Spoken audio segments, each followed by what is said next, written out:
Ho sentito i nostri tracciatori nel cotton tracing e purtroppo ecco, i nostri contagi dipendono molto anche dalle uscite delle persone che sono in quarantena.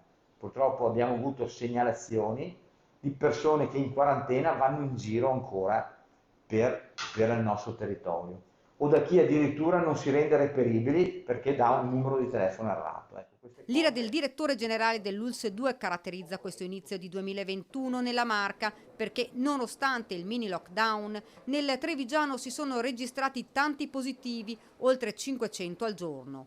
Molti tamponi effettuati, 409.000 dall'inizio dell'apertura dei Covid Point, ma questo non spiega l'alto numero dei contagi, causati, attacca Benazzi, dai comportamenti poco etici.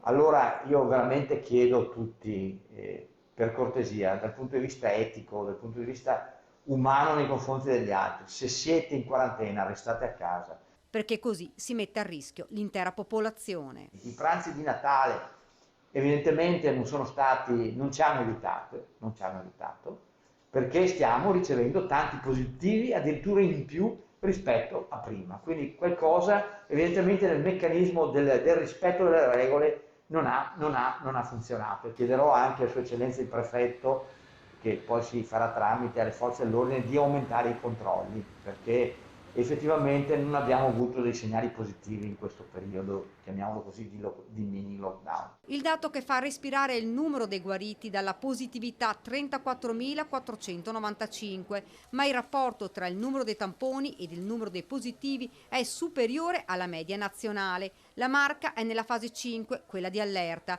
Ci sono attualmente 450 ricoveri in tutta la ULSS. Per fronteggiare l'emergenza sono stati aggiunti per sicurezza altri 140 posti letti Covid, soprattutto al San Camillo che offre 70 posti in più, mentre altri 20 a Vittorio Veneto, 20 a Treviso e Montebelluna, altri 10 a Conegliano. Benazzi aggiunge: il nostro R-Conti è stabile a 0,99 nonostante tutto ciò. Nelle terapie intensive abbiamo invece 45 pazienti. È chiaro che se aumenteranno i positivi noi siamo costretti a chiudere un po' il cerchio e ovviamente ridurre ancora l'attività, cosa che non vogliamo perché all'oggi noi continuiamo a garantire tutto, dall'infarto all'ictus, quindi alla neurologia, ai tumori e soprattutto agli interventi di urgenza. Sul fronte operatori sanitari, ancora diversi sono in quarantena o in isolamento. Entro il 7 gennaio ci saranno un'ottantina di infermieri in più. Le grandi difficoltà le abbiamo soprattutto con i medici. Purtroppo, ribadisco e continuerò a dirlo finché